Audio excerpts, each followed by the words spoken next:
Good morning and welcome to the regular meeting of the Board of Water and Power Commissioners. Today is Tuesday, February 25th, 2025. This proceeding is being broadcast on Channel 35. The exact broadcast times can be found by contacting Channel 35. Board of Water and Power Commissioners, please stay present for roll call. Commissioner NURIT KATZ. Present. President Richard KATZ. Present. Commissioner LEHRER. Present. Vice President MCGRAW. Present. Commissioner PINDER. Present, thank you. 5 board members present. A quorum is constituted. Mr. President. Thank you very much. Welcome everybody to today's meeting of the Board of Water and Power Commissioners for the City of Los Angeles. Welcome everybody, and a lot of information to go through today, so we're going to get right to it. Let's start with item 3 is being deferred till the next meeting. N3, that's off today's due list. N3.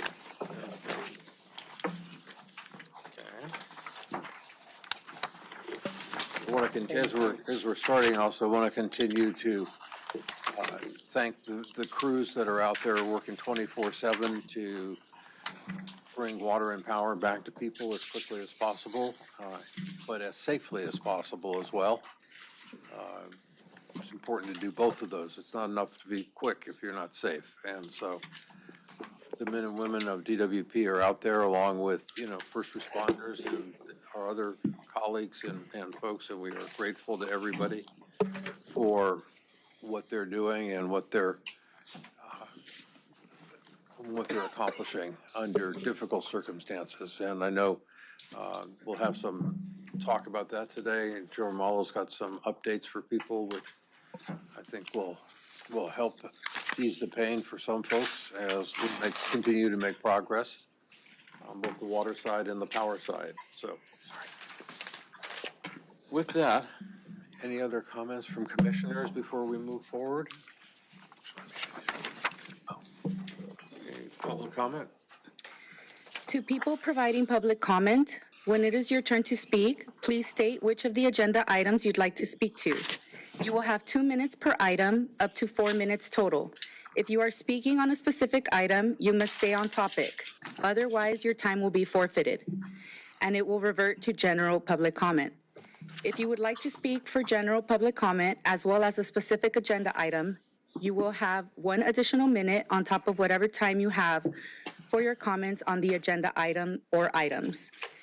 If you are only speaking for general public comment, you will have 2 minutes. During general public comment, members of the public may speak to any of the items and anything else within LADWP subject matter jurisdiction.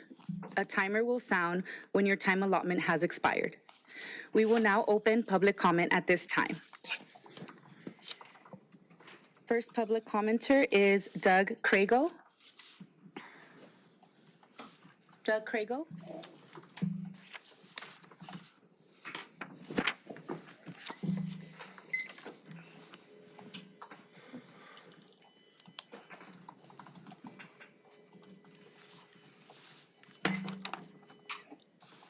Yes, you board members have a chance to do something really good. It would not cost much, if anything. You can ask the management of LADWP to add a health advisory to the water quality report.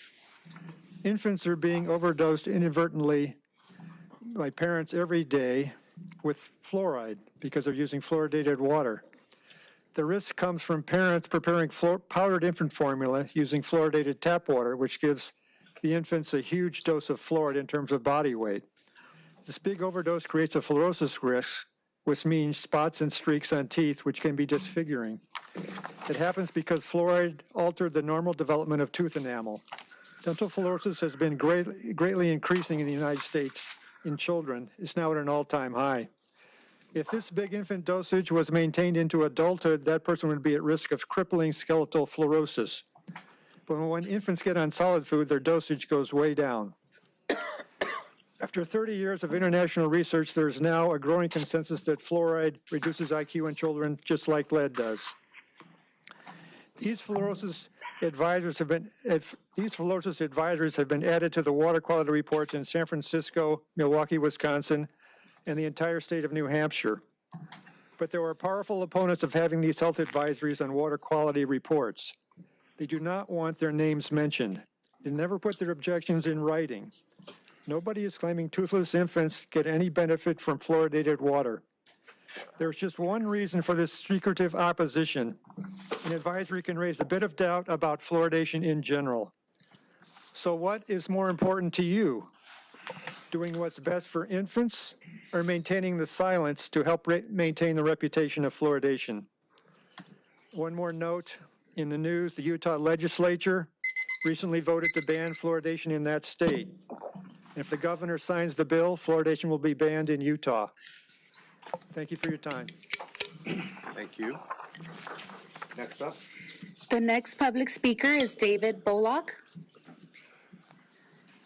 Good morning, Board. David Bullock. If you will, Board, let me take you back in history to 1975 when LA City Council thought about adding what I call a toxic waste byproduct to the city's water supply, but realized the controversy of the matter and decided to leave it to the voters. Of course, when the people of Los Angeles found out what this was, they said, no way. In 1994, State Senator Jackie Spear introduced a bill to mandate fluoridation of public water systems with at least 10,000 service connections. The opposition of the bill let the legislators know of all the harm that could come from this, including bone cancer, thyroid disease, cardiovascular issues, joint deterioration, and inhibited neurological development, all of which I know my assembly representative at the time, Richard KATZ, was made aware of. I personally visited and provided these facts to member KATZ's district office, as did other advocates.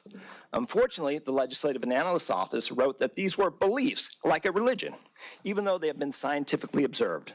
The bill passed through both chambers, where it landed a yes vote from member KATZ and was signed by Governor Pete Wilson.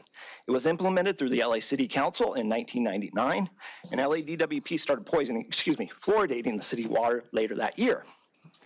In 2016, Food and Water Watch started a process petitioning the EPA under the Toxic Substance Control Act, in which a citizen is entitled to judicial review, is entitled to when the EPA denies the citizen's petition, which the EPA did, whereas a court considers whether the chemical possesses a reasonable risk without deference to the EPA's decision. The process concluded in December 2024 with Judge Edward Chen of the United States Northern District Court of California ruling that the plaintiffs have proven by a preponderance of evidence that water fluoridation at the level of 0.7 milligrams per liter presents an unreasonable risk of injury to health. Specifically, that water fluoridation poses an unreasonable risk of reduced ID in children. In other words, inhibited neurological development from fetal growth through infancy. Thank you. Thank you. Public comment is now closed. Mr. President? All right, thank you. Dr. Pickle, your turn. As questions arise, I'm willing to weigh in, but specifically on item N5, the transmission project, we support that moving forward. Thank you. All right. Chief Executive Officer and Chief Engineer, Ms. Jonas. Hi, good morning, Commissioners. Good morning, President KATZ. I'd like to start the report with very positive and great news. Last week, we were notified that LADWP Power System earned the Diamond designation as part of the 2024 American Public Power Association Safety Awards of Excellence. We have received this an honorable mention in 2022 and a Diamond designation in 2023, and again another Diamond designation in 2024. And as you know, this is no surprise to us because we know our crews are very safe. As shown in the Palisades response, we still have been operated without safety incidents since the fire started. And every year, when we report our injury statistics and monitor our trends, we continue to reduce our days away restrictions and transfers. And this year is no different. In fact, the department dropped another 9% in DARTs, and that's not just on the power system, it's the whole department. So that is a testament of how our crews are operating safely to make sure that everybody goes home the way that they came in service of our customers. So it's a great recognition for our power system, and so great leadership from the power system. Water system is working diligently too, and it's also the reason why our 9% reduction on the overall department statistics is going down. Number two, I want to talk about fire hydrants. I know there was some news about fire hydrants and the issues with the reports. We on February 14 received a report that was very different than the report we received last year for the fire hydrant. Our team, and I'll have Anselmo talk more about the details, received the report on Friday, and last week we worked diligently to look at the data on the report. Received From the fire department. And so every year we receive a report according to a motion that we signed in 2009. The fire department is responsible for inspections and DWP is responsible for repairs. But we pay for the inspections. But we pay every year for the inspections, approximately $2.6 million that we transfer to the city to transfer to the fire department. Right. And we haven't stopped paying this, but the report that we received in August was missing information on repairs. The report that we received on Friday was completely different than the report we received in August. In fact, the report in August had over 26,000 hydrants indicating that needed inspection. And the report that we received on Friday had 1,300 hydrants that said needed repair, and that was the first time we saw the needs repair. The team worked very diligently to look at that report, and that report also has some inconsistencies, which I'll allow Anselmo to talk about. But I just want to highlight that every time that we receive any request for repairs, we immediately deploy crews. This is no different. We have a whole execution plan. We're planning to execute 36 hydrants per day until we complete the list of repairs on the hydrants. But let me have Anselmo talk more about this issue and what we're doing about it. Even before he starts, I really want to know, particularly how do we get 1,300 or 13,000? 1,350. 1,300 behind, and how we get our notifications. So I hope you will be addressing that. Absolutely, I can address all that. So I'd also like to add something in there for you, Anselmo. Or maybe this is for you, Janice. Did LAFD indicate a reason for the delay in the amended report? No, I actually sent an email to LAFD Fire Chief about the need for the information based on their LAFD protocol the week, 2 or 3 days before we received the report, and that's when we finally found the complete report. So we received a report that indicated no repairs necessary, and then when you Correct. followed up after the fire had begun, seeking out more information, then they sent an amended report with 1,350. Yes. Okay, thank you. I just wanted to make sure that timeline was super And clear. was there, maybe Anselmo will address this, but was there any indication in the report as to the reason for the need of repairs? Was any of it connected to damage from the fire, or these were just a change in their designation? They determined things that they formally reported as not needing repair, that they now need repair? yeah, the report that we received on the 14th wasn't tied necessarily to the fire. Okay. It's basically a report on all the inspections that have been done throughout the city of all hydrants. And the report that we received on the 14th specifies exactly what's wrong with the fire hydrant. It could be something as, for example, the stem is broken or it's bent, cannot be operated, or it's dry. So a variety of reasons, but they're not necessarily tied to the fire, not necessarily. Okay. So why don't we let Anselmo give us a report, and I bet he answers some of the questions. I will try.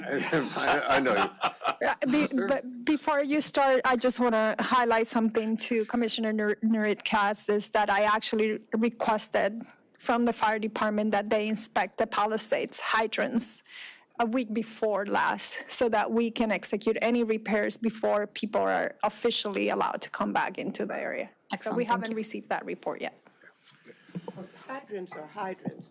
I mean, there could be a fire in front of anybody's house tomorrow, and we want the hydrant to work. So we want to know throughout the whole city. Oh, yes. Yeah, and that's what we pay for are inspections of every single fire hydrant in the city on an annual basis. Correct. To the tune, as Janice said, some $2.5 to $1.7 $3 million that comes out of DWP's bank account or DWP ratepayers to the fire department. That is correct, yes. How many hydrants are there in the city? Around 66,000. Got it. Maybe we need more, who knows? Yes. So let me just go through, and hopefully I answer most of the questions, and if not, please, I'll be happy to address additional questions. I think our CEO covered a lot of it already, but as you know, there was a recent media story that reported that there was a discrepancy between the information that LAFD provided about hydrants in the city needing repair compared to the information that we had received. As Janice mentioned, we received a report back last year in August. That particular report did not have any information about hydrants needing repairs. All it said was inspected or need inspection. Keep in mind, that duty and that responsibility falls on the LAFD to do that, to do the inspection. Part of that is for them to inspect it and then let us know exactly what needs to be repaired or fixed. In some cases, it could even be replacing a hydrant completely, depending on the type of damage that we have there. So I wanted to do is provide you with a quick summary of what transpired, correct some of the misinformation that's out there, as well as to share some additional background information about the matter, along with the actions that we're taking on this.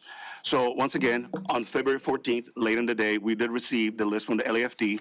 It included 1,350 fire hydrants that they indicated needed, based on their inspection, needed repairs. The information was not included, like I said, in the one that was submitted to us in August of 2024. That report had a list of 23,000 hydrants, and all it said was either inspected or needs further inspection. So I go back to my previous statement. That is work that's done by LAFD, not LADWP. So I want to take a moment and explain the history a little bit, because this started actually back in 2009 with a council motion. And also there was an approval by this board of a resolution where the fire hydrant inspection to be performed once a year by the fire department, and then that DWP would follow up and do the repairs or replacement if that was required.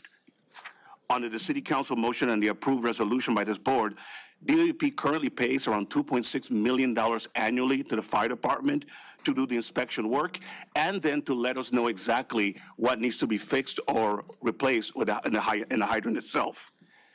This is an important separation, that LAFD does inspection, we do repairs or replacement. That's the way that has been separated.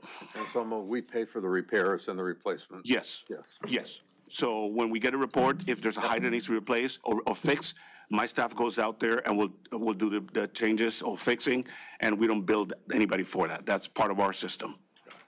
So LAFD has a very detailed protocol that they have to follow to gather the information that they send to us, including providing details on what type of repairs are needed. So it's not just need fixing, they need to be very specific so that we know exactly what the issue is. The annual report is also in addition to hydrants that are reported throughout the year. It could be reported by the fire department, let's say that they go to respond to an emergency and they notice something is not working, they can report that to us.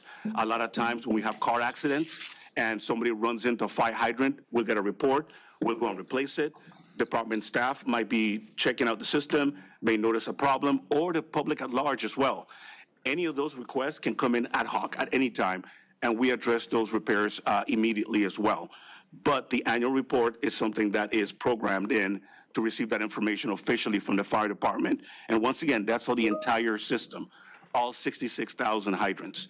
Now, I will say that the numbers vary significantly. I can tell you that, for example, in 2021, we got only 5 hydrants that needed to be repaired. In 2022, we got 375. So it's a huge fluctuation, and it all depends on what the fire department is finding when they go out do their inspections. So I do want to make it clear that any assertion or presentation that LADWP received information and did not do anything regarding the hydrants is incorrect. As soon as we get information on hydrants that need to be fixed, my staff goes out and fix it. Usually within days, they're fixed, if not sooner. And that's a standard that we have had for a long time. So based on the information that we got on the February 14th, staff has reviewed that data and they developed a plan to make sure that all the repairs are done as quickly as possible. It also should be noted that because the hydrants, some of the hydrants indicating needing repairs, it does not mean that they're not working. Sometimes you can have a hydrant where the stem is a little tight, and that'll be in a report. It's still operable. It's just that ideally you want to be able to operate a lot easier. So we address that as well. So not automatically mean that it is not operable. So what about the 1350, right? So first of all, as of yesterday, we already completed 150 repairs of the 1350. Keep in mind, we got the list 10 days ago. We had to sort through the entire list. We already completed 150. My expectation by the end of today will be north of 200 hydrants already addressed. 100 of the hydrants that were on that list of 1350 are not LADWP hydrants, they're private hydrants also. So those hydrants, if they're not working, it is the responsibility of whoever owns that property and that hydrant to fix it. Fire department, inspected it. That information separately needs to go to the proper party to handle it. 100 of the hydrants of the 1350 also indicated that no problem was found or hydrant was not found. We're going to go out there and take a look. Keep in mind that when we do mainline replacement, most of the time, that also involves installing brand new hydrants. We'll install a brand new main, and we put brand new hydrants also. So the location might be the same intersection in a different corner, but that is based on mainline replacement. So we will look into that as well. And then there was another 50 of the 1350 that basically said that they were being illegally used by unhoused individuals. That does not mean the hydrants are not working. What it means is that once those areas are cleared, we will have an opportunity to go out there and take a look and ensure that they're working properly. So from the 1350, as you can see, that number gets reduced pretty quickly when you start looking at the details. Now, in order to make sure that we do this as efficiently and effective as possible, and with all the transparency that we need and accountability, staff has been working with IT, where IT developed an app that we can have on the phones where my staff is able to put in the pertinent information about the fire hydrant. They can take a picture of the hydrant prior to doing any work and after doing any work, because that way we can demonstrate and we can show what work has been done. Now, in certain hydrants, you're going to take a picture. It's not going to look like there's anything wrong with it if it's a stem that's a little tight. But if you're making a significant change, you'll be able to see that big difference between the before and the after picture. So Janice and I have been communicating with the mayor's office as well as with LAFD to ensure that moving forward, the reports that we receive are accurate, they're complete, they're consistent, and they're clear with what exactly needs to be addressed with the fire hydrants. But regardless, my water distribution staff have prioritized those repairs, and we remain committed to ensuring that all the fire hydrants identified that actually need repair are handled in an expeditious fashion. Thank you. I do have a follow-up question. So first of all, I'm glad to hear of this progress on repairs, and I know that you're working diligently on it. You mentioned that in the August report, or Janice mentioned that in the August report, there were 20-something thousand, 26,000 that needed further inspection. Correct. Do we have a sense of whether those inspections have been done? Like, is this amount that they've reported needs repair likely the total for this year, or are they still inspecting that 26,000, and should we be expecting more repairs, and if so, how are we preparing for that? I'm not certain if we're going to get additional lists from them. Typically, all we get is the ones that require repair, not the ones that require further inspection. But if the fire department continues to inspect and they find additional ones, I welcome getting that list so that we can address them as quickly as possible. My goal is to have every single hydrant in the city working as quickly as possible. So that's a question that we can certainly bring up. I think it'd be worth asking them just so we can prepare our crews in case there's a bunch more. Yeah, we are in the process of setting up meetings with the fire department as well. Yeah. And I think that's a great question, and we can ask it and also get confirmation if we should be expecting an additional list. But what we have right now, we're addressing. Yeah, I talked to Fire Chief Villanueva yesterday, and we're going to be working the two teams on an end-to-end process to ensure we have quality control and a documented process. so that we don't have missteps like this in the future, right? And I want to make sure that the ultimate goal is that we have working fire hydrants in the city. And that's what we should all strive to. That question have been asked to the mayor's office, and they will be part of the discussion when we have LAFD and LADWP on the table to execute an end-to-end process, document it, and get all the right reports in place. Yeah, and it's good to hear that there are emergency repairs that are shared immediately during the year, but this whole process seems to beg the question, and I'm not here to dictate a better direction because you're the operational experts, but perhaps we should have a conversation with the fire department about more frequent than annual. It seems like getting 1,000 repairs all at once is not that helpful for our teams in terms of ensuring that they're done. So I think it'd be worth at least having a conversation about could there be semi-annual or more frequent reports that they give us as they discover these repairs are needed. Absolutely. I think, I'm sorry, Commissioner. I was just going to add on to that, you know, if the fire department comes back and says X number need further inspection, that's their job. I mean, why that's not done is an important question, because it doesn't do us a lot, because technically all of them need inspection. You know, that's why we pay them to go out and do it. Right. But to come back and say more need inspection, then I would have expected them to be doing that already. So that needs to be clarified. Yeah. As I often say, if you want to hear a clap, you got to bring two hands together.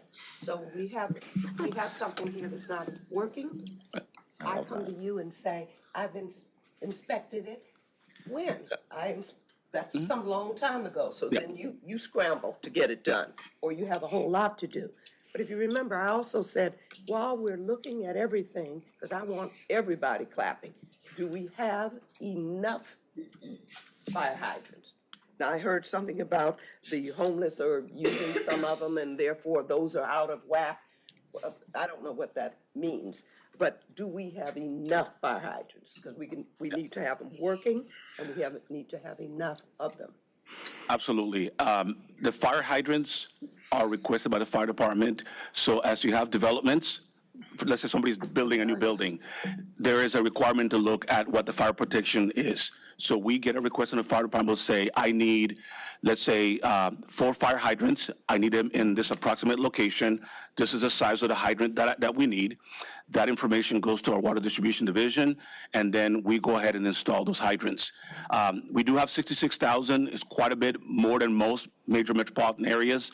I think New York City probably has more hydrants than we do, but probably nobody else. And they turn theirs on, you know, for the kids to play in too. We don't want any wasted water. No, Commissioner. You know, I will tell you that I can tell you that when I was a young engineer in the Harbor District, there was areas where kids would actually know how to operate the hydrants and turn them on, flood the street and use it as a pool. And we don't recommend that, and we don't encourage that behavior. But to address Commissioner KATZ's comment, you know, in the past, we have received more than just one report. So the fire department is welcome to provide more than one report. As things happen, if they gather information, they can send it to us. I think typically what happens is that every fire station has responsibility for a particular area. So I believe that what happens is they'll tell the fire station captain, get the information, send it to a central location, they collect it and do one transmittal to us.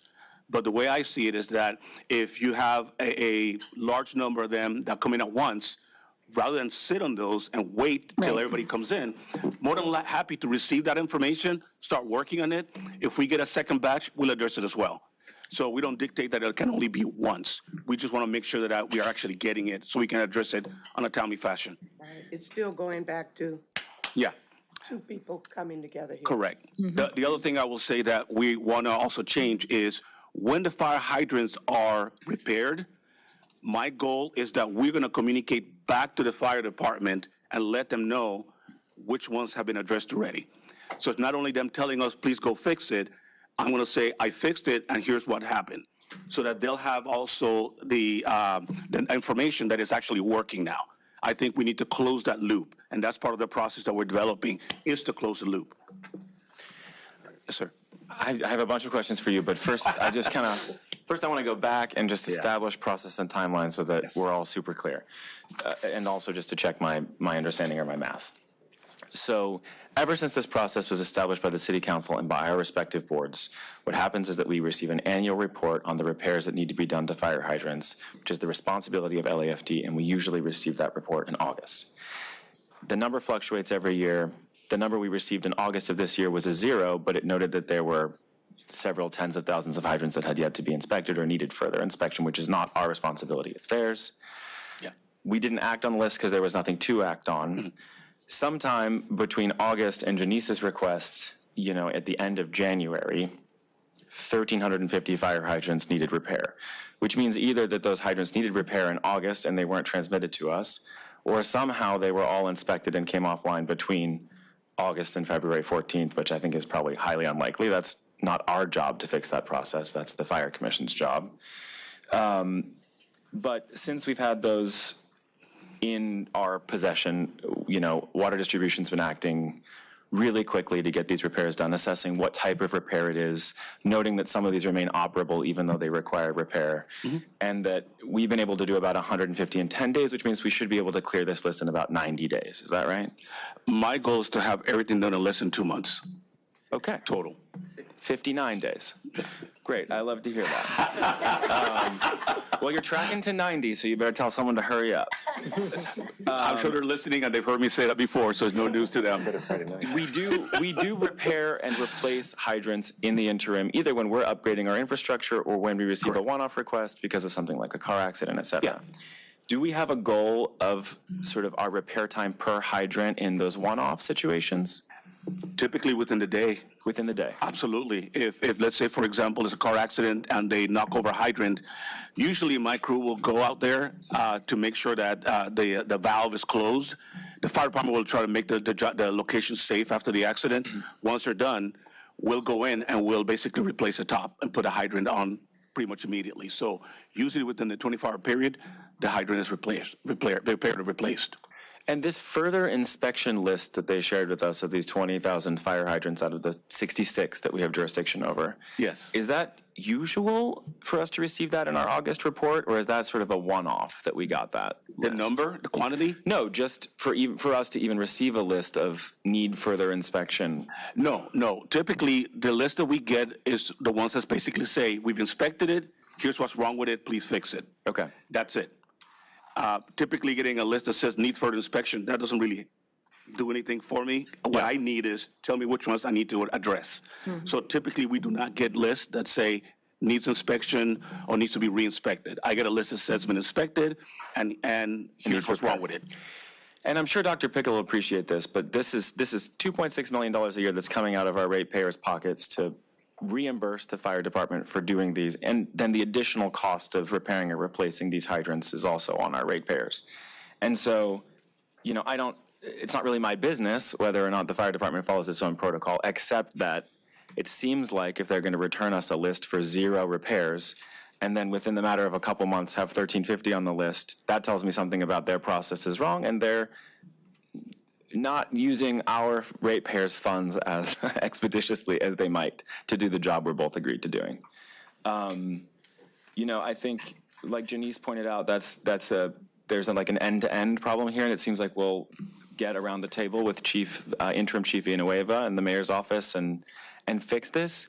But my sort of outstanding concern around this is the misinformation around it. It seems like someone from within the city family, maybe within the fire department, was feeding incorrect information to press sources.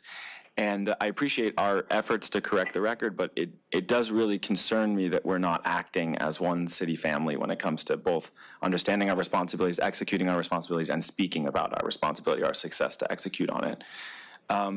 Joe, what's your relationship like with communications at the fire department? Actually, we have regular communications with their PIO, Eric Scott. We spoke to him on this particular topic. He was getting up to speed. They had a communications director who recently left her position in the city, as I understand it, just a few weeks ago. So the person who, as I understand it, provided this information through what was, I believe, a CPRA request to the reporter, was not there to follow up with to better understand. There was one conversation in the midst of this, and then it transitioned over to I believe his name is Captain Scott. So we've had those conversations with him. I have a very good relationship with Eric. Others on my staff do as well. I know he has a great deal of work and follow-up and media requests and California Public Record Act requests as well that they're trying to respond to. Sure. So he's trying to do his best, and we were too with this particular media inquiry. For us, this idea that somehow there were 1,350 hydrants was completely news to us because our own staff had indicated they had no such information. So it took us a little while to nail down what was going on, and we still don't have a clear idea other than we received this list after Janice had reached out directly and said, please provide whatever you have, because at no point in time was that communicated to the department. I'm encouraged to hear that we have a better relationship with our PIO going forward. I do think that that was a real, I don't know, a critical vulnerability for us in the city family, and sort of our ability to share that information accurately. I remember sitting at this table and Janice sharing at our first meeting after the fire, before this was even an issue, that we had received our annual report from LAFD. It didn't indicate any repairs were needed. And so we were all operating on the basis of that information when the LA Times piece came out and subsequent reporting by other outlets. And I think that, that scared the bejesus out of a lot of people. And when we're not locked sort of arm in arm as a city family, the amount of panic that can create in our ratepayer base and in the citizenship is really intense. And well, in any case, that's all. That all goes without saying. Thank you. I'm also super curious, and I think we need to have a bigger discussion about private hydrants.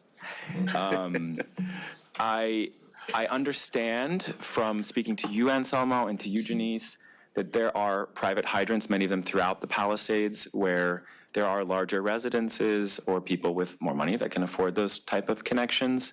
There are also larger residential connections than our standard, 2.5 inch? And that may have led to a faster bleed out of the system when some of those connections were left open or when some of those connections were damaged by the fire. My concern is for the, dare I say, equity implications of that. Mm-hmm. The fact that wealthier people in this, city can afford a higher level of connection that may weaken the system in something like an emergency. I'm sure it's not something we've really looked at before, but I am really concerned about that. And I'm concerned that we might live in a society where someone's ability, or for them, their family, or their property to survive a fire, would depend on their ability to pay for something like a fire hydrant, a private fire hydrant, a private firefighting service. Mm-hmm. And I would like, maybe not in this meeting, but in a future meeting, to better understand what our policies are around hooking up private hydrants, providing larger connections to residences or businesses, how we evaluate what that does to the drawdown on our system and what it may do to pressure in the event of a massive fire emergency like this one, what the additional costs or sort of rate payments are associated with that, and if that burden is being adequately shared across our rate base. Are they paying their fair share for those extra connections if they don't damage our system? Not questions for today, but something I'd really love to see more information on. Add on to that, P.S., my understanding is that some of the larger residents have industrial permits. That's my understanding too. Which is a whole different question than just the regular kind of hookups that are done for residents. Industrial permits are for greater capacity, et cetera. And I'm not sure why a house should ever have an industrial permit. And frankly, considering, the drought conditions in Southern California and the water situation in Southern California, mm-hmm. I'm not sure why some of those houses have 3 swimming pools either. So there's a bunch of things that should be addressed along that. But mm-hmm. the industrial permit is one that we can certainly add to the list of things that need to be looked at. And I think this will be all addressed in some of the motions that came from City Council based on the response from the Palisades on the water system and the integrity of the water system. We do have to look at what the fire code established and the permitting rules in LA. Because I'm worried about the same thing, right? Like, how do we protect the integrity of the main system when we're trying to battle a fire and you have multiple, not one, but sometimes 3 services per property on large properties that are uncontrollably releasing water, right? And so, and what other technology do we have to protect the integrity of the main system? So there's a lot of the things of what happened, but what are we doing from a technology base to ensure that this doesn't happen again for us? Yeah, what's the resiliency solve for that? And I think, bundling those two things together and reporting them out to us will be really helpful. I appreciate that they're going to come up in that, in those reports, but I would like us to get our arms around some of those things before we have to report back to City Council and others on them. Absolutely, we will look into that. Just to let you know, the average connection for a residential customer is a 3/4-inch service. It's not 2.5, sorry, it's 3/4 inch. Yeah, okay, yeah. So that just kind of tells you. But we had some properties with 2 inches. Well, there's some properties a lot larger than, if you have a fire hydrant within your property, you have a much larger service. Sure. Our And there services may can be- go from 3/4 to 10-inch. There Normally a may 10-inch well would be good reason for commercial. that. Yes. I don't mean to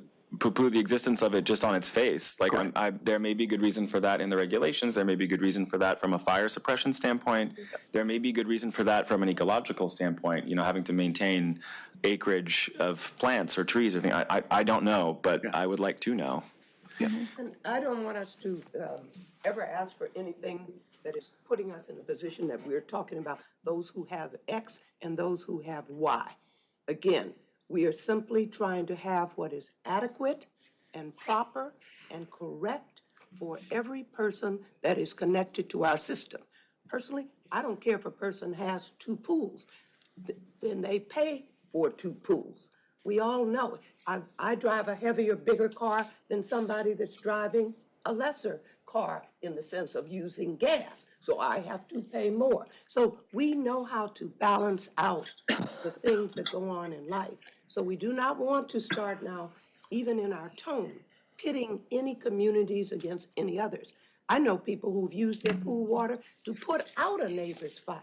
So all sorts of things, all things work together for good for those who want to work together for good. So we're not trying to have schisms here or any impasse that's unnecessary. I'm sure we know how to charge people more if they use more water. We know how to charge people more if they have bigger pipes. All of those things ultimately can work together for everyone if that's how it shakes out. And that's my thought on it, as a person who has a pool. Wilma, I just want to say I appreciate that point. I don't want to set up straw men or create enmity, between communities or people in the city. I think we just need to approach this from a resiliency standpoint and make sure that the system has the kind of integrity it needs to meet the changing demands of climate change. And so I really appreciate you kind of recentering that on the practicality of it and not on the personality of it. Thank you. And Selma, are you, Mia? I have a question, and it's related to power poles. I'm particularly, is that going to be a presentation? Hold power poles for 1 sec. I just want to make sure, and Selma, that you're done with fire hydrants for now? Yes, I am. Okay. Thank you. I actually was stuck in traffic some days ago with DWP trucks carrying the beautiful, I think they are all black pine. Turns out they're not fire prone necessarily. Fire poles going through the, and it occurred to me during the fires that I had the question of when do we use, metal power poles? When do we use concrete and when do we use wood?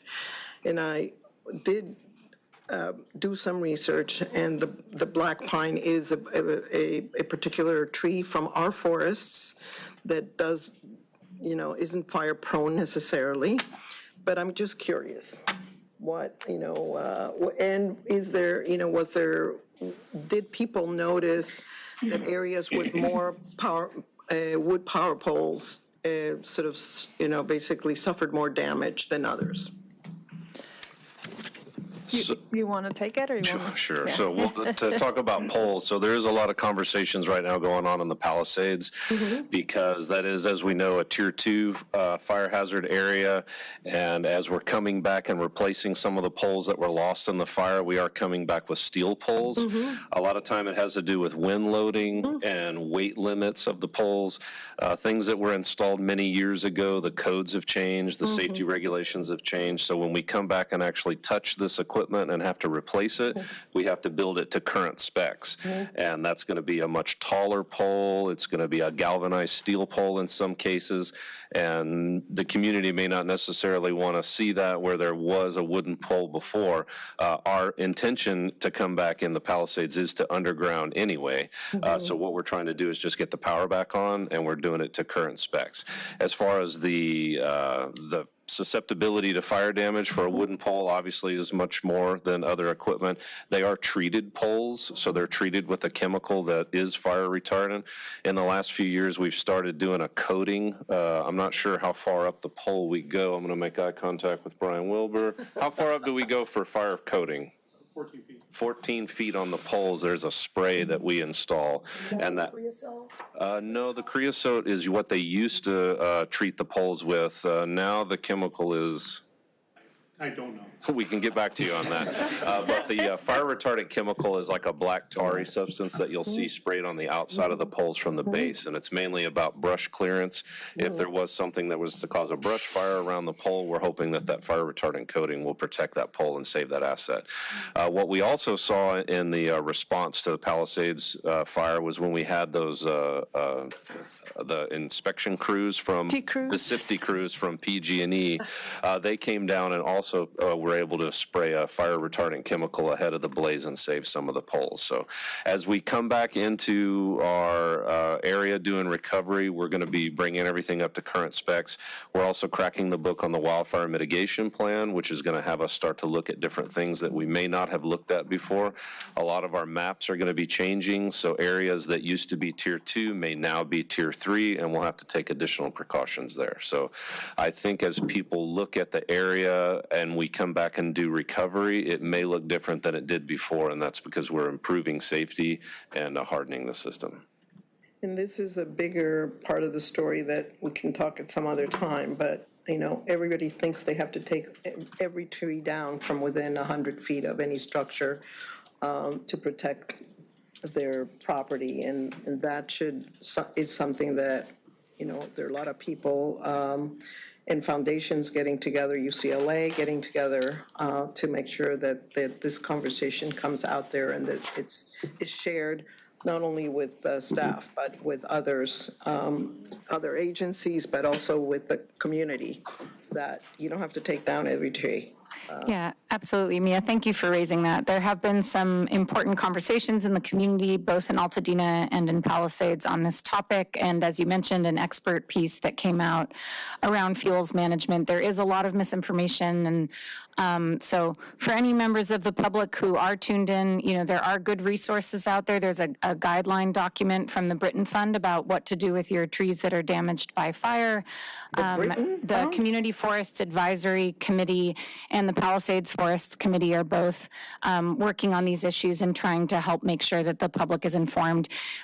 If you look at CAL FIRE's guidance around fire-safe landscaping, even from the fire agencies themselves, they do indicate that healthy tree canopy can help stop embers and that tree care is really critical for fire safety. So I know many residents are feeling understandably scared right now, but removing native species can lead to more flammable invasive species like black mustard, and removing healthy trees does not increase the fire safety of your property. So great care should be taken to protect these trees and to, you know, remove only dead branches next to the house or what is prescribed. So there's a lot of great resources out there, and happy to connect anyone interested in this topic, Commissioner KATZ at LEHRER.com. All right, thank you. Thank you, NURIT.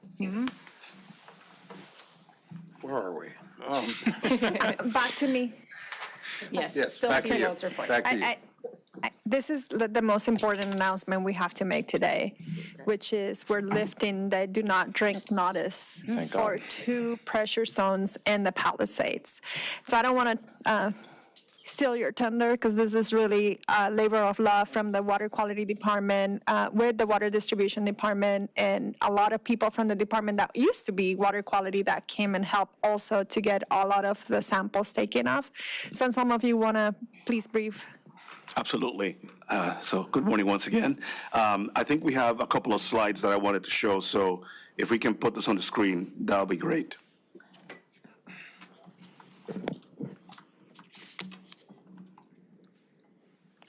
Maybe they don't have them. Well, I'll go ahead and start anyways, and hopefully we can catch up. So as Janice mentioned, we are lifting the do not drink notice for 2 service zones. Oh, sorry, let me give him a chance to find it. There we go. Okay. Very good. Well, I am not Jonathan Leung, but Jonathan is here, who is the Director of Water Quality, and the reason why he's here is because he has been personally leading the charge in restoring the water quality in the Palisades area along with his team. But it is a group effort. Like Janice said, it's not just water quality, the water operations, water distribution folks, water engineering. Every single division has been very active, as well as people outside of the water system as well, who've been providing with support for us. As I've reported in the past, because of the Palisades fire, we had 9 service zones that were impacted that we had to issue a do not drink notice, and this was back on January 10th, right? So since then, we've been working through this very laborious process to clear the water quality, to make sure that it is suitable for drinking purposes. As a reminder, the concerns are with when you have a fire that's over 300 acres and you have a water distribution system that loses pressure, you could potentially suck in some of the fumes and the vapors from the burning material from the homes, and it could contain benzene or other volatile organic compounds. So since then, we've been working on clearing the system. And if you go to the next slide, thank you. What you're seeing here are the 9 steps that need to be taken. The first step is issuing a notice, which we did. Then restore the system pressure. That was done by January 17th. Then we have to confirm the water quality at our treatment plant, which is at the LA Aqueduct Filtration Plant, which we did as well. Then we did an assessment of all the damage, and I'm happy to report that we had almost none, very little damage to our water distribution system. Minor things that we are addressing, but nothing stopping us from actually operating the system. We pressurized it. We've been able to clean the pipes by flushing, significantly flushing in that area. And by the way, there's 95 miles of pipe in the Palisades area, so quite a bit of pipe to flush there as well. After that, we went through stagnation. Then we get the results. We submit into the regulator, and at the end, when everything is clear, we get the lifting of the do not drink notice. Once again, 9 service zones that we need to do. We've been cleared by DDW, which is part of the state board, to clear 2 of them and remove the do not drink notice. So let's go to the next slide, if you don't mind. So we had no detections of benzene or VOCs in the 529 and the 310-foot service zone, which is very significant. There's around 8,400 service connections in the Palisades. Just in these 2 service zones, that's around 3,700. So 3,700 connections that we get to clear. Now, just to make it clear, the 3,700 connections are going to structures that are standing, and some of them are not standing anymore. So I estimate that around 2,000 structures that are standing in these 2 service zones will be able to start getting water without having to drink bottled water. They can actually drink the water from the tap. So this is pretty significant. That's a 44% of all the connections impacted are going to be lifted, the do not drink notice, for these 2 service zones. We have done over 400 water quality samples. I think we're around 407 to be exact. We have had 17 detections in the whole Palisades area. 13 of them are for a specific location. Another 4 are repeats. So if we find one that we had a reading of benzene or VOC, we will reflush it and retest it again. So total of 17, but individual specific locations is around 13. Most of the readings that we found of benzene and VOCs are between 1 and 2 parts per billion. Once again, the maximum contaminant level is 1 part per billion in the state of California. Federal standard is 5. Most of what we've seen up with our testing is between 1 and 2. So still significantly on the lower side, but still is above the MCL, and that's what we have to deal with it. If we have a detection, we are required to reflush and resample. That's why we part of the 17 that I mentioned before. And this particular area that we are going to be lifting the do not drink is east of Temesco Canyon Road, south of Bester Boulevard only. That's the only area. So the map that you see on the screen, it will be the lower right corner in that screen. That is the area. And we're going to have more information to provide to the public so they can know exactly where they are. Can we go to the next slide?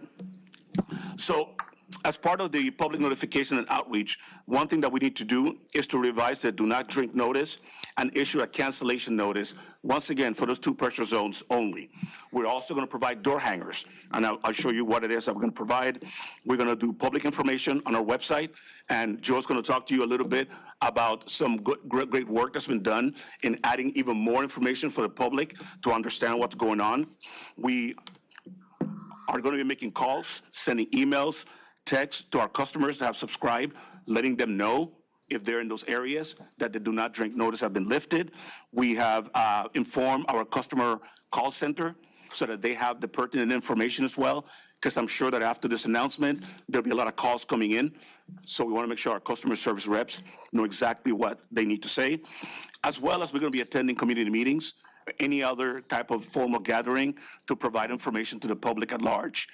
My staff has been very engaged with community meetings that the mayor's office has been scheduling, as well as CD11. And we're going to continue to do so to make sure that the information gets out there as clearly and accurately as possible. Next slide. So this is just a little snapshot of what Joe's going to be showing you later on the left side over there. Those are the 9 service zones listed from top to bottom, and then across you have the 9 steps. And the 2 green arrows depicts the ones that we're lifting that do not drink. That's the 529 and the 310 service zone. So the new dashboard was launched yesterday, so that information is out there ready. The customers can identify which service zone they're in. So if they go into the site, they can type in their address, and it will tell you what pressure zone you're in, and also whether or not you are in a do not drink zone. So that information can be found pretty easily. And they can also track the status and find summary water quality results. And what does that mean? It's just going to tell you that we've done these tests and which tests have been completed. What we're going to do next, the next step, is to start adding the actual specific results. In other words, how many parts per billion from the different tests. That information is still being worked on. But what we're providing now gives the assurance that their areas are clear. Next slide. This is what the door hangers will look like. These door hangers are going to be going out to these 2 service zones tomorrow. I have around 4 dozen or more staff members that will be canvassing the 529 and the 310 service zones, and they're going to be hanging these door hangers on each one of the properties so that individuals who perhaps are not looking at the news or checking online, they will have something that they actually will know is clear to drink the water. As I mentioned in the past, we're still recommending that once you get the do not drink notice has been canceled, to flush your pipes. And I think we recommend something like 10 minutes, so that information is being provided to the customers so that they know exactly what to do. So what are the next steps? If we can go to the next slide. Next slide, please. Thank you. So we're going to continue to flush and resample in areas that we need to. We're going to lift the notices for the remaining areas as soon as we can demonstrate that it's clear and that the state agrees with us. Because all the information that we collect, the state has to review, and they have to give the final clearance to be able to lift the do not drink notice. We're going to continue to outreach to our customers and engage with them. And also, we're working with the Water Research Foundation and the US EPA that want to do additional studies about contaminants as a result of fires Obviously, when the fires do take place, that's the time when they can take their samples and understand better what the impacts are. So staff is working collaboratively with these different groups to make sure that we have the best information possible and the best science possible so that in the future, other communities can benefit from the information that we're collecting here as well. And I think that's the last slide that I have. With that, I want to hand it over to Joe, so Joe can talk about some of the outreach efforts and specifically the website and the information is there. Thank you, Anselmo. I appreciate the opportunity to walk you through the website that we launched yesterday, the dashboard. I'd like to introduce Justin Saris, who I believe many of you know. Justin is the Assistant Director of Information Systems in our IT Services Division under Norma Grubb. And Justin and his team and the entire IT team have been instrumental in everything that we've been doing with respect to data and our online presence. So thank you, Justin. Justin's going to bring up the website. This is our water quality homepage that is created and designed by our communications web team. They have been very helpful in ensuring that we have the best information available on our website.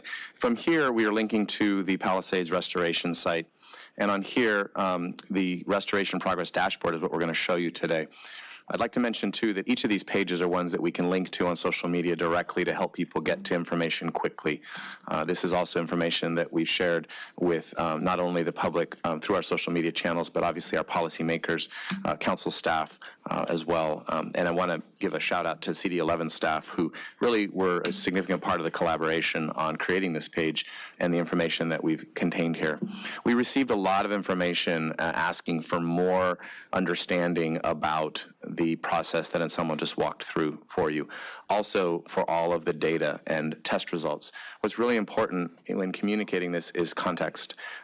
Using the ArcGIS story map platform with IT, with water quality, and our communications team, we think we've done that in a pretty creative way here, in a very informative way. If you could go ahead and scroll down, really the key here is transparency with also background information and the context that folks need to understand what they're looking at and how it applies to them. So Anselmo mentioned to you these steps, and if you continue to scroll, Justin, you'll see that we explain every step on this web page, on this dashboard. You can slow down just a little bit there, thanks.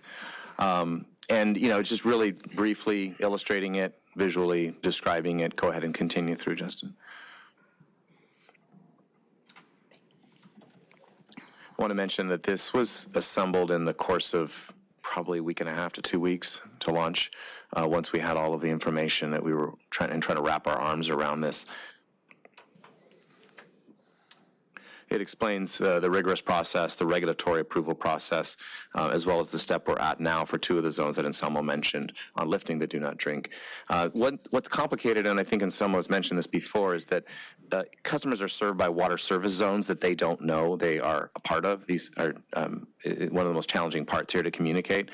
And they're going through the process in a phased approach. So this part of the page attempts to explain that. Go ahead and keep going down. And then we've included a map here where people can enter their address here at the top left. It'll tell them what service water zone that they are located in. And then if you continue to scroll down, you'll see that the table here, really summary information. If you want to see where you're at in your zone, where we're at in the process, you can stop your search here and not have to scroll further. It's really exciting to see the green dots all the way across. This site is live. Right now it's updated with the announcement that was just made on the 2 service zones, and the address database has also been updated, so anybody searching right now will see the information that we've announced today. Continue to scroll. Thank you. Every zone here now has their map, the status on the left, and all of the test results for the 406 or so tests that Anselmo mentioned. So this is really ultimate transparency in I hope, a very understandable and informative way. We're also making sure that the data is clickable, which is a function here of the ArcGIS system. I know we're working through a few minor glitches in that, and they may have been resolved by now. But I hope you can see that there's been a lot of thought given to how to really represent all of this information in an understandable way. I just want to mention again and thank, really from the beginning of this response, the collaboration and the work between all of the systems, but in this case, really, Jonathan and his water quality team through Anselmo, everybody on his team working together with our communications Palisades response team, and IT, GIS, have really done phenomenal work here that I want to take a moment to just recognize and thank. I believe this is an award-winning website. We want to be helpful to the public. We will get feedback. We'll make adjustments. But this is really a tremendous effort here that's come together quickly in the midst of every other communication function. You also saw the communications materials that Anselmo showed you as well with the door hangers, the press releases. There'll be an announcement going out shortly about these areas being lifted. It's something that we're very pleased to share with the public and very proud of. So thank you. Thank you, Justin. When we go to the community meetings, is there any way that this, even at that time, can be brought up? Do we have computers there so that maybe somebody on their little phone didn't want to look at it this way? Are we able to show it on the spot like that to people? We can, because most of the meetings are virtual. In fact, I think all of them have been that we participated in. So we'll be able to pull this up and show it. Also, this is responsive for your phone or iPad. So if you look at it, you can see everything I just showed you in a very logical and understandable way. Well, it is a beautiful thing to see, especially the green checks. Yeah. That's right. Yeah. Justin, can you scroll to the screen where the customers can put in their address? Yeah, that's the most important part of the. Yeah, just so that the commissioners can see that. So, Yeah, I just tested it with an address in the Palisades. It works really nicely. And I just want to say, having been on the back end of building websites and trying to develop this kind of information, the speed with which you have put together such a comprehensive, user-friendly, clear website, I just cannot state enough how impressed I am, and I really want you to share that with the whole IT and communications team who pulled us together. This is really, really impressive, and I know will be of great value to many of our impacted community members in the Palisades.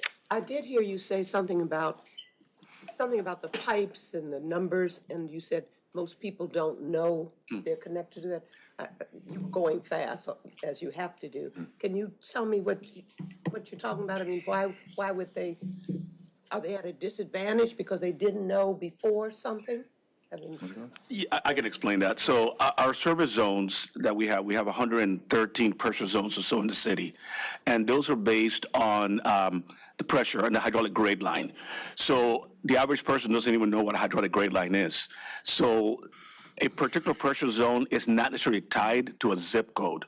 So when we are speaking about a pressure zone, the average person really doesn't know what that means. And that's the reason why with this particular feature here, if you type in an address, it'll tell you which pressure zone you're in. And it'll tell you also now whether or not you're in a do not drink zone or if you're clear, because that's always a challenge. The pressure zones is more of an internal thing for us based on hydraulics. But when you're communicating with the public, we have to translate that. So the best way to do it is do it graphically. Because literally you can have a street where one side of the street could be, for example, on the 529 system. The other side of the street has a separate pipe, and that happens to be part of the 720 system. Nobody would know that necessarily. So that's why this tool is really helpful, because we take the guessing out of it so that people can know exactly which pressure zone. So that's what that means. all right, thank you, because I didn't understand. I just heard it in going past. Again, thank you so much for trying to help people get where they need to be when they have these questions. The only other question I have, of course, I understand drink, don't drink. Some people still are concerned, well, will it hurt my skin? Will it, my hair is thinning, and it seems like it's going to keep on thinning. Will it make my hair fall out? Who knows what people think? Correct. Or what they choose to blame. So we understand drink, don't drink. What about if you washing your body or your clothes or something like that? Yeah. Well, one of the things that we also do is that we do provide other resources within the website that people can go to, either the state board or the EPA. There's additional information there as well. I will say that even when we have the do not drink, what we've told folks is you can take a shower with that water as long as it's lukewarm or cooler. what we said is don't take hot showers or hot bath because the heat volatilizes the volatile organic carbons, and then you can inhale them. But if you're if you are actually in an area that's been lifted, once you've gone through the process of flushing your pipes, you should be able to go back to using water in those areas exactly the same way that we're using it prior to the fire. Thank you. And we'll continue to provide information to the public as well. When we do the public meetings or information we put online, we'll continue to provide that kind of information because a lot of folks do ask those questions, especially when you got kids. They want to know is, how do I tell my kid not to turn to hot water? So those are the kind of things that we try to elaborate on for the benefit of our customers. So I'll just double down on the thanks to the water quality team, the water team in general, but mostly IT. IT has been fantastic during this fire response since the day we started on the EOC till today. Not only did they work on this, they also work on the application for the fire hydrant inspection. That turnaround was less than a week to do that. And they also work on a ArcGIS story map for the power system and Palisades, where we know now which panels have we inspected that we know for a fact have power, and we're mapping where we are connecting or not connecting with structures are able to take power, and where are we on that progress, which is allow us to have very accurate information on the number of restoration of customers, and data has been incredible, and it's not easy. We don't have a centralized data repository yet. We're working on that, and layering this data on GIS to make it translatable to customer information. It's a skill set, and they've done an amazing job. So thank you, Justin, to you and your team. Janice, can I just add one thing just for the board to know? Since the fire, the group that's been working on this have been working 7 days a week. Holidays, every Saturday, every Sunday, there's people out there either flushing and testing. They haven't taken a day off. There's been every single day of the week since the fire, they've been working on this. That's the dedication of my staff. Yes. Thank you. I appreciate you saying that because one thing we do notice, in our society, we all have a tendency, we applaud firemen, we should. We castigate and throw rocks at a police person until we need one. This is kind of where we are with DWP. Nobody is standing cheering as our pipes, as our people go through. Needless to say, they still keep their heads down, their chins up, if you can do the same things at once. They do all of that. They're doing the best they can. So nobody, maybe on the outside, will ever acknowledge this, but we must continue to acknowledge it, and let's start right now with a clap to those people.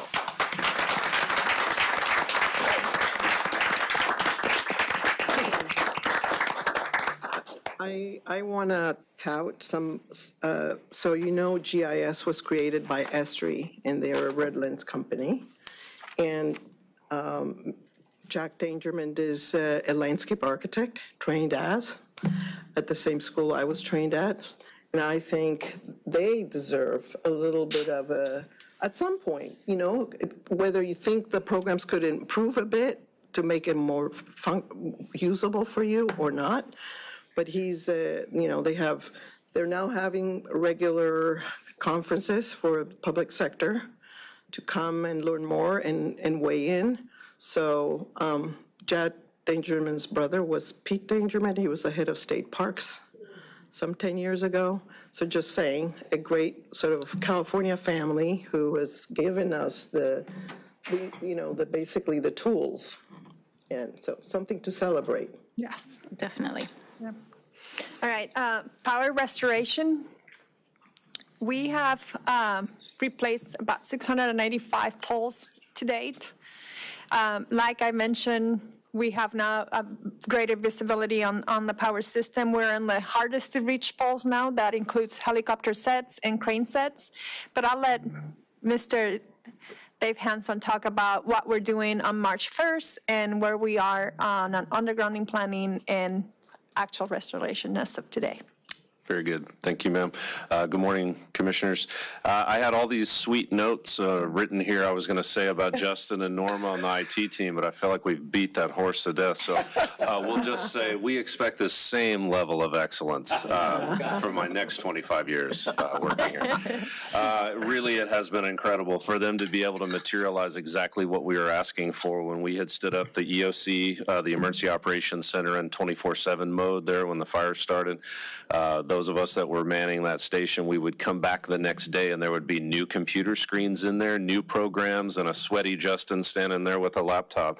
And I can't believe how fast these things were materializing. So really, from the power system, I know from all of us, thank you, Justin, thank you, Norma. Amazing.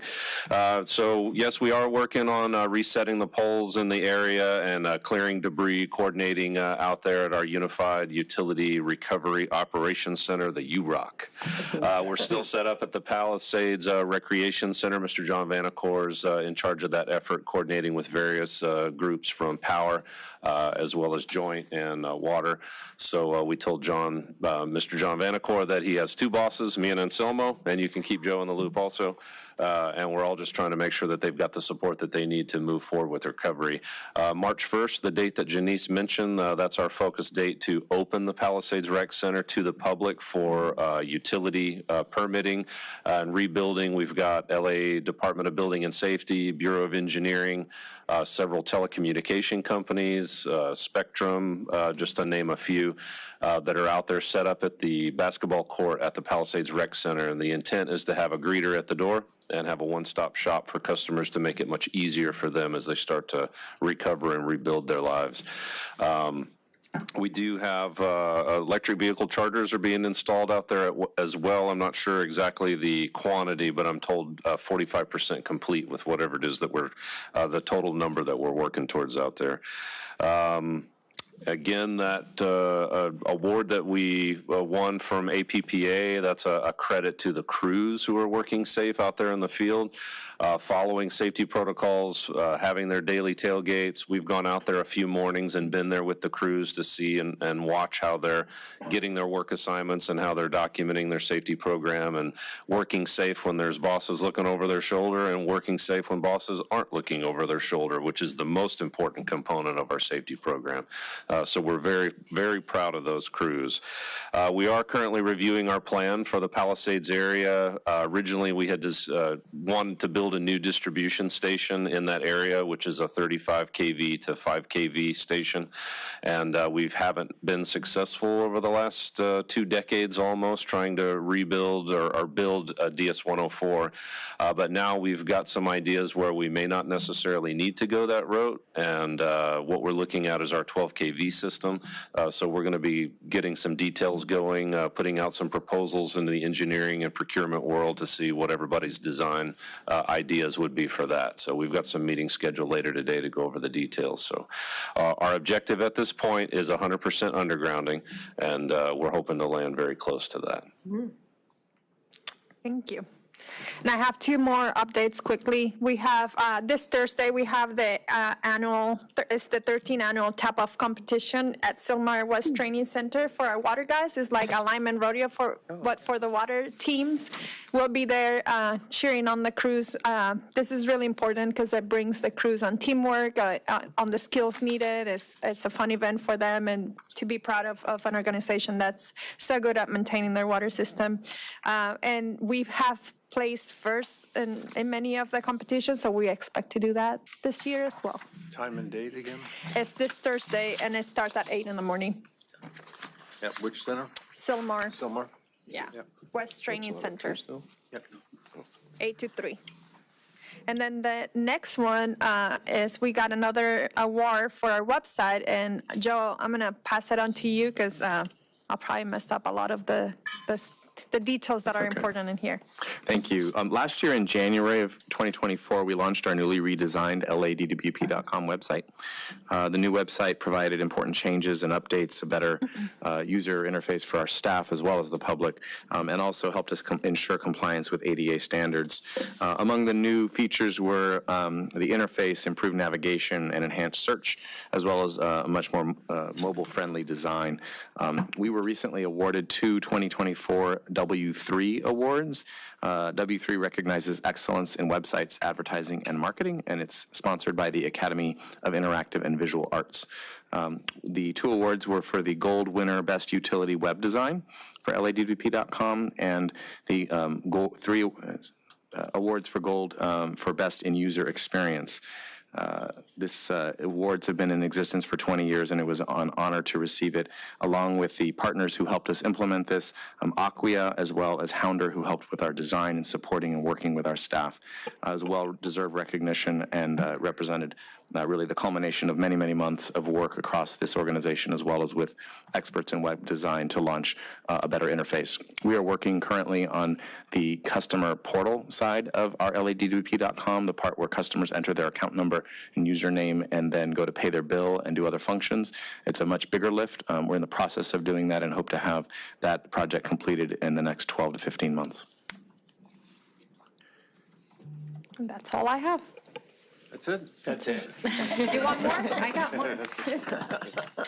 No, thank you, Janice, and thank you to your team as well as, the women and men of DWP who, continue to shine, whether it's IT or polls or water quality and everything in between.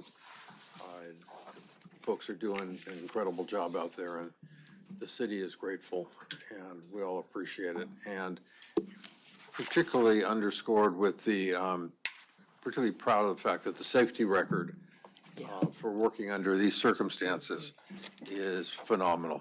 And it's a point of pride for everybody in the department, I know, and for the commissioners as well, being just associated with a group that is that diligent and that careful and that conscientious about what they do. Speak very well of the management, but also the men and women who are out there in the field and in the offices as well. So thank you again to everybody for doing a phenomenal job. And we are getting through it. Now, getting through the agenda, we are down to the G items. Do we have G items? I can see a list. Consideration of items recommended for approval, the block vote. Those are the block vote for the It's our N. consent items, yeah. But N is block vote, yeah. Okay, so. So you pulled 3, right? I Are there pulled any 3. others? I pulled 3, and 5 and 6 are special. Yes, I called 5 and 6 special. So, Okay, for then Greg. motion to approve 1, 2, 4, and 7. I'll second. Okay, motion and second on 1, 2, 4, and 7. Without objection to all members present being recorded as ayes, such shall be the order. Those matters have 5 passed. ayes, motion adopted. Yes. All right, now, 5 and 6? Yes, could we get a presentation on 5, please? Every time we commit to spending more than $1 billion, it's nice just to hear about it. We'd be happy to do that. So we do have the engineering team here from our major projects group, and we have a presentation prepared for you. We'll walk you through, and then any questions that you have, our highly trained and skilled team there will be able to answer anything that you Once they have. figure out how to sit down Please don't pay any attention to that, President Katz. And Fred, you, Different just skill from my set. Different skill set. recollection, you don't have any issues or questions you want us to cover in this? You're supportive of this? An essential step. Great, thank you very much. For those who didn't hear, Fred said essential step. So I just wanted to make sure that gets on the record. But thank you, Fred. Gentlemen. Greg, if you could just introduce yourself and your entire team. Absolutely. My name is Greg Quinn. I am the Division Director for the Power Capital Projects and External Generation Division in the Power System. With me today, I have Enwoha Lumumba, Project Manager for this project, and then the Section Manager, Jadawad, who will also be joining me up here to go through this very important project, the McCullough-Victorville Transmission 1 and 2 line upgrades. So this, the agreement in front of you is number 47870, contract amount of $1.5 billion, which I understand why it was pulled. This is a very large project. This is a project that will be needed for us to bring the McCullough-Victorville line up to compliance and also provide for additional ability to bring renewable power from the McCullough area into the LA area. The contract in front of you is $1.5 billion. That includes the contingency as part of that budget. The contractor is Quanta Infrastructure Solutions Group that will be doing the engineering, procurement, and construction of this project. Again, the objectives of this project is to meet the 2028 WEC compliance mandate to make sure that line is up to compliance.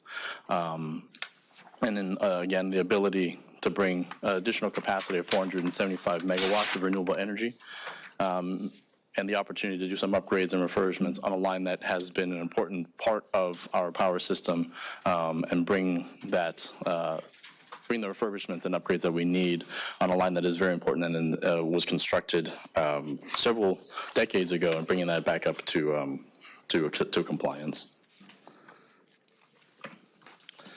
A little bit of the background of this project. As I had mentioned, the McCullough switching station is the start of this project out in southern Nevada, bringing it 160 miles into the Southern California area, into the Victorville switching station. Approximately 160 miles worth of lines. This is 2 lines, so if you double that, it's actually 320 miles of transmission lines that are part of this project. 875 towers total on the each line is 875 towers. As you can see, it goes through a pretty treacherous area of California, the Mojave Desert. So that is part of the reason why the scope of the project is so large, is to bring this project through that Mojave area. Again, 160 miles worth of transmission lines for this project. Some additional background. The line was first brought into service in 1936, the second line in 1939, and there was an upgrade that was done in the 70s for 500 kilovolts on line 1, and then 1980 for line 2. So just for your reference, this is the line upgrade, some of the pictures that were taken during that time for that work. This is dated August 1969. For those 2 lines. They do run in parallel, line 1 and 2. They're single circuit. Again, 1 and 2 are parallel lines that run through the Mojave Desert. Some additional pictures of that work that was done. This is at the Victorville side of things.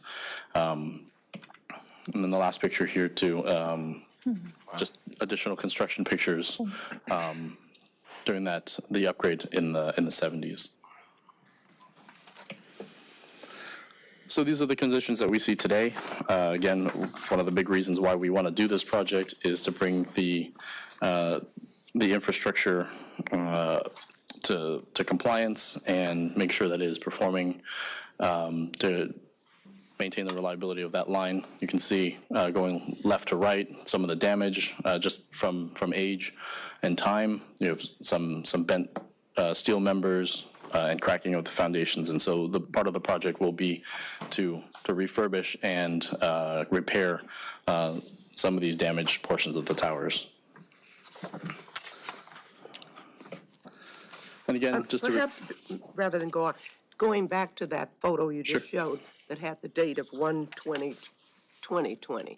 So if that was taken at that time, and I don't know what the date of the one is next to it, do those things just stay in that deteriorating condition until now? Or did somebody patch that up? Does it just stay like that for 5 years? That specific foundation, I don't have the information on, but in terms of its performance, we have our line patrol mechanics that are going through and making sure that the line is stable and doing their inspections to make sure, and then communicating back to us on the power system if there are any additional repairs or anything that needs to be done on our side from the engineering side to repair and make any kind of remediation that's needed. The only reason that first of all, these are very great photos. They really help us see. I know I have always had an appreciation of seeing these things when I'm out, on the road or going somewhere. But it's kind of almost like the water hydrant discussion we just had, but at a much larger level. So when we see things like this, while we're seeing this one, I'm saying somebody would do something about that within a short period of time. We wouldn't wait 5 years to do this. Am I correct or wrong? That's correct. I'll take that question. So we do have an inspection and maintenance program for our sub-transmission and distribution systems in town. And for our line patrol mechanics that do the overhead transmission, they do routine inspections. We also do helicopter inspections. If we find something that is an immediate threat, we'll remedy it immediately. If there's something that we have that can be slated down the road, this one is something that we would put on the list for replacement. If it's not an immediate threat to life, safety, and health, then it would not be repaired immediately. But if it was, then it would be. All right, thank you so much. I was going to take a different pathway away from these if anything was unstable, but I understand what you're saying, that even though that looks horrible to my eye, it's not really affecting the integrity of that pole, probably. It's a good point. It's keep in mind how deep down that base goes into the earth. So it's reviewed and it's assessed to be stable, and then we come back to it at a later date. Thank you.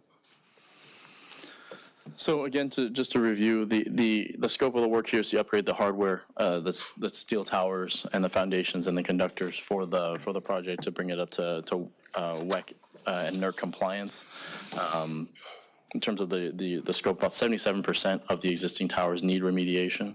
So this is going to be critical for us to make sure we get that line And does this contract address all of those that need remediation? That's correct. Thank you. So to that question, the services to be contracted, again, this is an engineering, procure, construction agreement, an EPC contract for design and engineering. The contractor will be the engineer of record. We, of course, will have the ability to review any work that they do and then any designs and approach to ensure compliance to our standards. Repair and upgrade the existing access and spur roads, tower members, replacing towers, doing any upgrades to foundations, reconductor, both lines with, including the overhead ground wire and installation of new fiber optic line, bringing it up to modern standards, and any insulator and hardware replacement that's needed. And I'll just add to this slide. So with respect to the reconductoring, the line has exceeded its life expectancy. And so, like Greg mentioned earlier, the line was upgraded over 40 years ago. The first line was 1970, and then the other one was 1980. So that's over 40 years ago. Life expectancy for an overhead line is about 40 years. So this thing has exceeded its conductor life expectancy. And start to finish on this is how long? Excellent question. That's the next slide. So that was the right question. Thank you. Excellent. So we anticipate to issue the notice to proceed this April with, of course, the board's approval. Construction to begin in September 2026 with an in-service date in December of 2028. And that deadline is mandated by WEC. We need to have both lines in service by 2028. If we don't achieve that, then we will lose out on that 475 megawatts of clean energy that's coming down, already allocated to us, and it will go over to Edison. Whoa. Well, there's an incentive. Yeah. And then there's the Olympics, so Right. 28. Great. Okay. Any other questions on this? All right. Gentlemen, thank you. Thank you very much. Thank you. Thank you. Good job. Yeah, I do feel that the money is being spent well. Thank you. All right, and on item 6, is there Item 6, I just have a question on.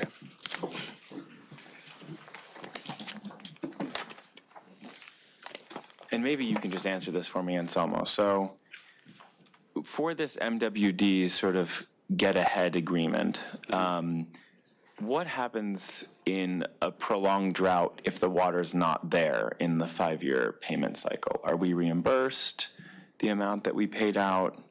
So the agreement says deferred deliveries will be made within 5 full calendar years from the date of purchase at MWD's discretion based on availability and operations. Correct. And there's not enough information in the board letter for me to understand what happens if water's not available or if they decide to use their discretion and not provide water to us inside that 5-year. That's a good question. I got staff here that maybe can address that question. I don't know, Sabrina, if you want to come up. Well, no, we're paying in advance. Now. That's what this thing So is. the agreement is for us to pay for the 20,000 acre feet at current rates. Yep. Your question is, what Rate if to they, lock in let's the say, rate, but what if they 5 decide years not to from now, give they us the say we don't water? have the water, Right. and we cannot give it to you, then what happens? Exactly. Good morning, Commissioners. So at year 5, if Metropolitan is unable to deliver, and it is not because we cannot take delivery, it is a Metropolitan restriction, then the timeframe would be extended by that year. So each year they would determine whether or not they have supplies to deliver to the member agencies that are participating in the program, and the member agencies would determine whether or not their own systems can take that delivery. So by the time the 5th year comes, and if Metropolitan cannot deliver, then they would extend it an additional year. Okay. And if it's particularly wet for 5 years and we can't take deliveries for whatever reason, that would be our discretion, and we'd lose out on those funds we invested in advance. Correct. We would lose out, but what we are requesting is waters that we are certain that we would be able to take delivery of. So the one thing that the board letter doesn't clearly define is that the program, we are committing to 20,000 acre feet of water. Right. Certain parts of our system, we always serve metropolitan water. So, and I know that that's at least 60,000 acre feet of water per year.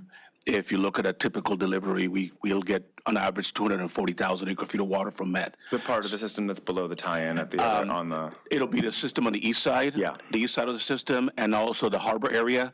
That's all metropolitan water. Yep. And that's we always take water from them for those areas.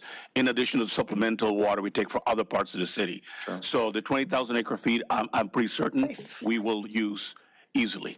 So you would always put us in a position that we have to take it, that we need to take it, correct? That sounds what you said. Based on the way our system is plumbed, we have to take the water, and we have the need, and we can easily take the 20,000 acre feet that we are committing to.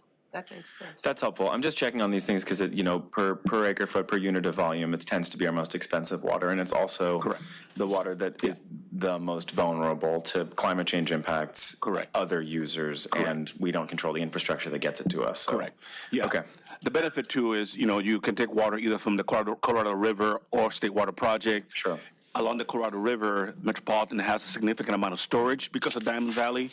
So even during the drought, they had quite a bit of water in Diamond Valley that was able to serve those member agencies that get mainly water from that particular system.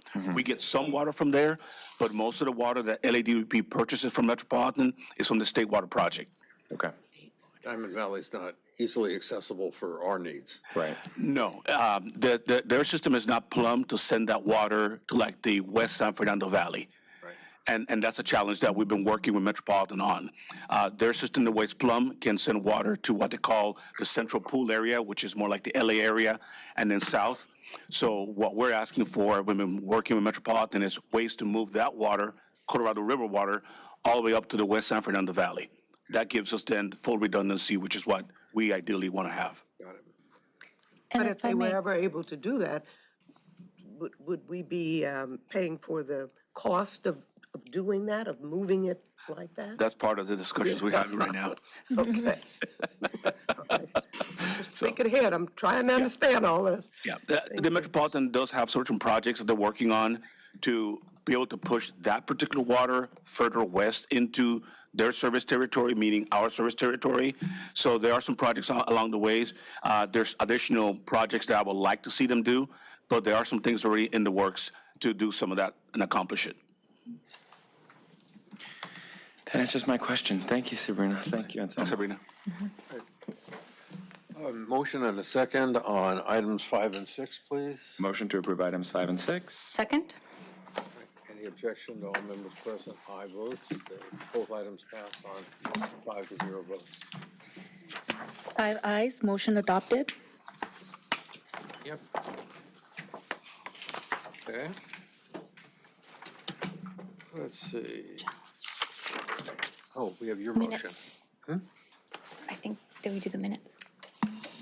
Sorry? I think we still need the minutes. We did minutes. We did? Yeah, at the very beginning. Okay. But we do have your board motion. Yeah, I think since I read it in last time, it was included in the block vote. I think we're good. Okay. No, I think you introduced it last time, but we didn't vote on it yet, George. You didn't say number 7 when you did the we block did. vote? You did. It was, Oh, this time, okay. Yeah, it's done. Yeah, yeah, okay, great, it's the law now. all right. It's funny how that happens. Just when you thought it was safe. That takes us through the agenda. Discussion with neighborhood council. I'm sorry. Neighborhood councils? One community impact statement was received from the North Westwood Neighborhood Council. No representative from this neighborhood council is present to speak. This community impact statement was published on ladwp.com for public record and was included in the commissioner's briefing materials. Okay, thank you. Well, in that case, Ms. Flores, it's up to you. Welcome our new city attorney. This is your first meeting. Yes. Official part of the family. Yes, I'm going to be acting as interim general counsel in collaboration with Felix LeBron. So you will either see me or Felix here with you. I'm Chief Deputy Valerie Flores, and I'll take us into closed session now by reading the required language. The board shall recess into closed session for a conference with legal counsel regarding existing litigation under section 54956.9 D1 of the California Government Code. The case to be discussed is Carlos Flores, no relation, versus Los Angeles Department of Water and Power, claim number 2006-00889, Workers' Compensation Appeals Board case number ADJ 808178.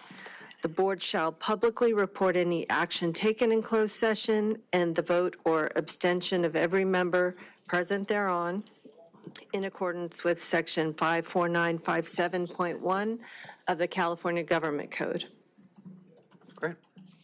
We will recess to the conference room behind us. Thank you all for coming today, and thank you for all the participation and presentations. We'll now go into closed session. Funny.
When your mic turns red, we'll be ready to go.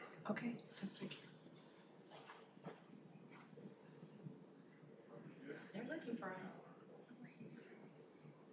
Probably thought we were done. They had lunch. I brought the security guard, so we're safe.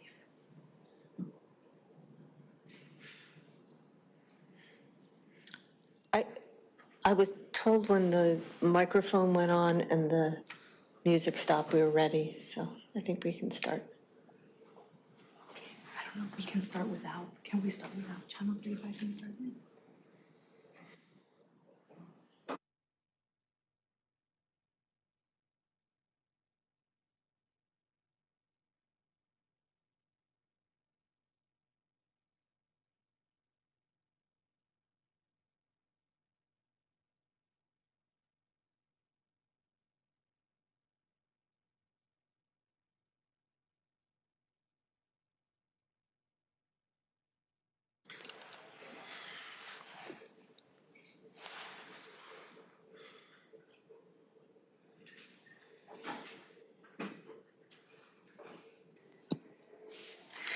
We are going back into open session to report what occurred in closed session.